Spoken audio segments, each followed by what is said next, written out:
జై గురుదేవ్.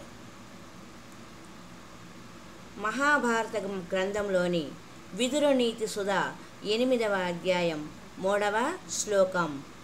అనృతే చ సముత్కర్షో రాజగామి చ పైశునం గురోశ్చాలీక నిర్బంధః సమాని బ్రహ్మహత్యయా. ఆనృతే చ సముత్కర్షో రాజగామి చ పైశునం గురోశ్చాలీక నిర్బంధః సమాని బ్రహ్మహత్యయా. అసత్య మార్గమున గెలిచిన గెలుపు, రాజు సొమ్మునందు లోభము, గురువుపై నెపము పెట్టి బంధించుట అనునవి బ్రహ్మహత్యతో సమానమగు పాపములు అన్నారు. హత్యాపాతకము జన్మాంతర దుఃఖాన్ని కలిగిస్తుంది. బ్రహ్మహత్యాపాతకము అనేక జన్మల వరకు బాధిస్తుంది. శివుడు బ్రహ్మ శిరస్సును ఛేదించినందుకు బ్రహ్మహత్యాపాతకము ఆయన చేతిని పట్టుకొని వదల్లేదు. ఎన్నో ప్రదేశాల్లో సంచరించాక కానీ పాతక విముక్తి కలగలేదు. అయితే దీనికి పాఠాంతరాలు ఉన్నాయి. కాశీక్షేత్రంలో పాతకరహితం జరిగిందని ఒక కథ, బ్రహ్మకపాల క్షేత్రంలో జరిగిందని మరొక కథ ఉన్నాయి. కానీ రెండవదే విశ్వసనీయంగా అనుకోవాలి. బ్రహ్మకపాల క్షేత్రంలో శివునికి మోక్షము, బ్రహ్మహత్యాపాతకం నుండి విముక్తి లభించినది అని. ఏది ఏమైనప్పటికీ బ్రహ్మహత్యాపాతకము శివుణ్ణి కూడా వేధించింది కనుక అత్యంత దారుణమైన మహాపాతకంగా మనము అర్థం చేసుకోవాలి. కొన్ని పాపాలకు నిష్కృతి ఉండదు, కొన్నింటికి ఉంటుంది. గంగా స్నానము, పుణ్యక్షేత్రాల సందర్శనం, మహాపుణ్యకాలంలో దానాలు చేయడం, అనాథలను ఆదుకోవడం, నిత్య శివపూజ, నారాయణ జపము, గాయత్రి ఉపాసన వంటివి మన పాపాలను క్షయింపజేస్తాయి. కానీ కొన్ని పాపాలను కర్మానుభవం చేతనే పోగొట్టుకోగలుగుతాము. సాక్షాత్తు దత్తాత్రేయ అవతారుడైన సాయిబాబా ఎందరినో ఆదుకున్న తీవ్రమైన కర్మదోషాలలో కల్పించుకోవటానికి విముఖంగా ఉండేవారు. కర్మానుభవాన్ని భరించలేని సమయంలో మాత్రమే సాయము చేసేవారు. దుష్కర్మలు చేయకముందే మనిషి తన విచక్షణని, రాబోయే తీవ్ర పరిణామాలను జాగ్రత్తగా అంచనాలు వేసుకొని నిగ్రహం చూపాలి. మద్యం సేవించాక మనసు స్వాధీనం తప్పి శరీరం అపహాస్యం పాలైనట్లే చెడు నడతల వల్ల కలిగే దుష్ఫలితాలు మనిషికి భరించలేని కష్టాలు కలిగిస్తాయి. వాటినే గ్రహదోషాలుగా చెబుతారు. వాస్తవానికి అవి మన కర్మదోషాలు. నేరానికి శిక్ష ఉన్నట్లే మన చెడు కర్మలకి శిక్షలు ఉంటాయి. వాటిని కర్మదేవతలు విధిస్తారు. అవియే మనకు కలిగే కష్ట నష్టాలు.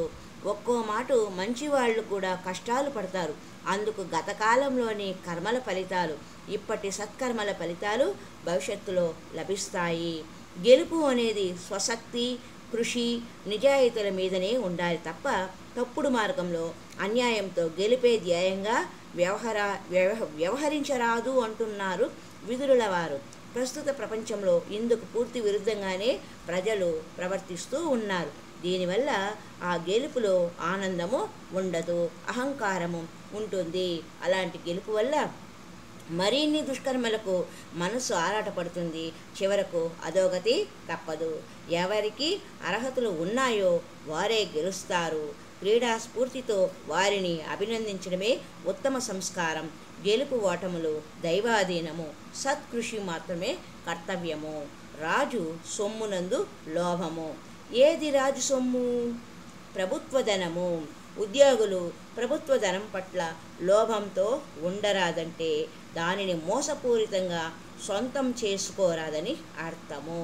ప్రభుత్వ ధన లావాదేవీల్లో జరుగుతున్న ఆర్థిక మోసాలనే ఇప్పుడు స్కాములుగా చెబుతున్నారు. ఇలా దోచుకున్న ధనము సుఖశాంతులను ఇవ్వదు. అశాంతికి, ఆందోళనకు, అనారోగ్యానికి కారణమవుతుంది. అలాగే గురువుపై నెపం పెట్టి బంధించడం పరమ దుర్మార్గులు చేసే దారుణ కృత్యము. సోక్రటీసును బంధించి విషమిచ్చి తాగమన్నారు. అలాగే జీసస్ సద్బోధలు సహించలేక సిలువ వేశారు. చరిత్రలో ఇలాంటివి చాలా కనిపిస్తాయి. ఇవన్నీ మహాపాతకాలు. అంటే కొన్ని జన్మల వరకు వేధించి బాధిస్తాయి. బ్రహ్మహత్య పాతకంతో ఇవి సమానమైనవి. అంటే పొరపాటున కూడా వాటిని తలపెట్టకూడదు. తలపెట్టడం అంటే చేద్దాము అనుకోవడం కూడా పాపమే అవుతుంది. మనకు వాక్కు కర్మలతో మనసు వాక్కు కర్మలతో మనిషి పాపాలు చేస్తాడు. మొదటి రెండు జపము జ్ఞానము దానాలతో ఉపశమిస్తాయి. మూడవది మాత్రము కర్మ అనుభవం చేతనే తొలగుతాయి. కాబట్టి గురు సేవనంతో ఎప్పటికప్పుడు మనల్ని మనము సన్మార్గంలో ఉంచుకోవాలి అని విదురుల వారు